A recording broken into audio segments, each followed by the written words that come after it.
Assalamualaikum warahmatullahi wabarakatuh.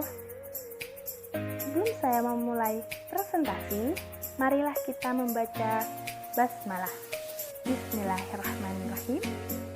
Sebelum itu, perkenalkan, nama saya Dikis Ibila, perwakilan dari kelompok 4 yang akan mempresentasikan mata kuliah Agama Islam dan Kemuhammadiyahan yang bertema Iman dan Pengaruhnya dalam Kehidupan. Sebelum itu, saya akan memperkenalkan anggota-anggota saya. Yang pertama, Salsa Suryabella, Muklisul Amal, Miftahul Jannah, Oktaf Indi Utari, dan Leo Agung Aurel Avelino. Pengertian iman. Secara bahasa, perkataan iman diambil dari kata kerja amana ya'minu yang berarti percaya atau membenarkan. Secara istilah, iman adalah keyakinan dalam hati, kokoh penuh keyakinan tanpa dicampuri keraguan sedikitpun.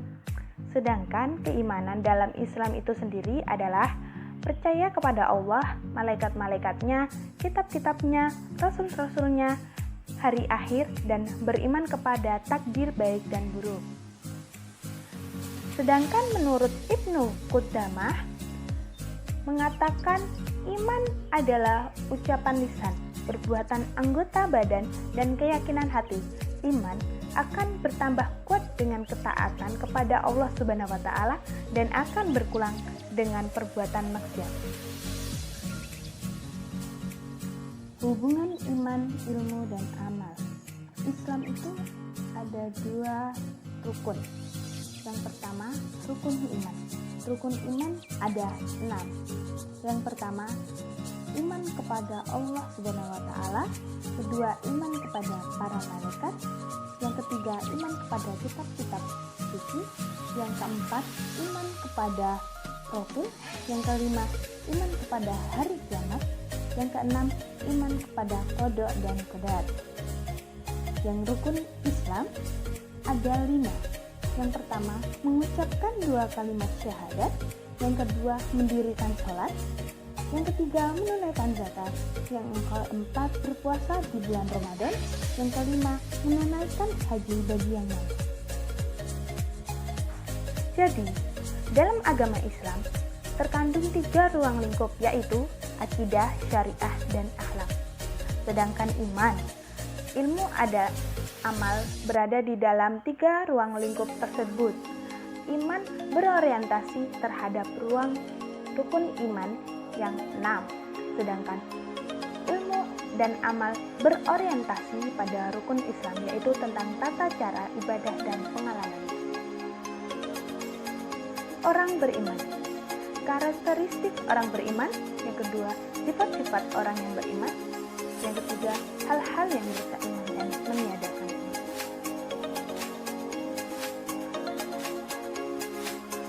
Karakteristik orang beriman.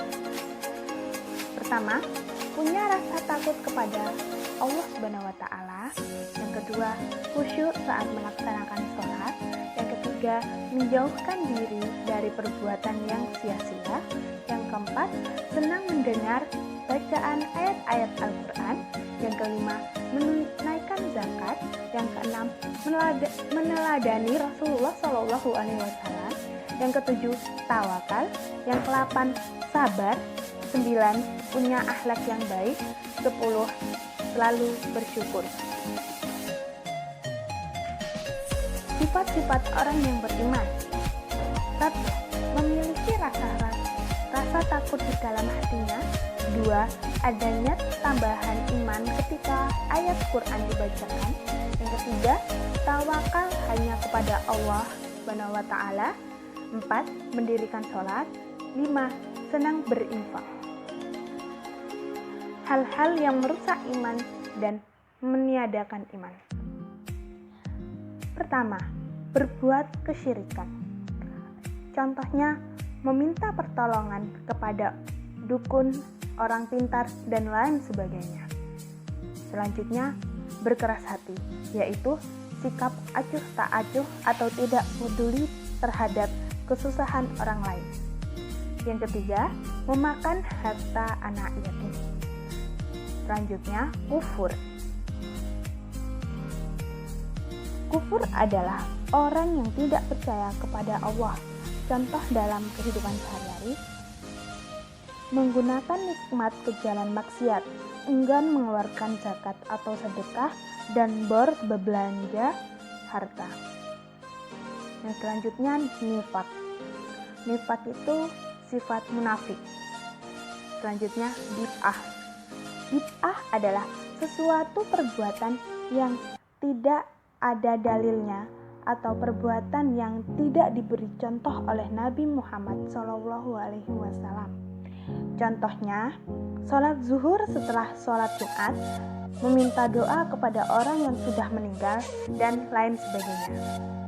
Sihir, ya tahu sendiri, sihir itu percaya dengan kekuatan-kekuatan. Selanjutnya, meramal nasib orang. Contoh sehari-hari,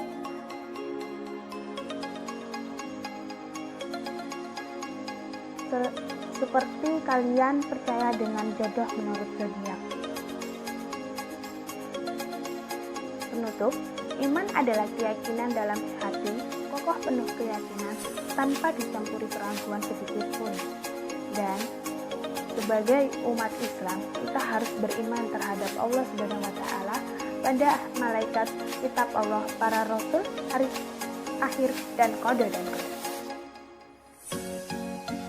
Cukup sekian dari saya. Apabila ada kesalahan atau kekeliruan, saya mohon maaf dan saya mohon ampun. Saya akhiri. Wassalamualaikum warahmatullahi wabarakatuh.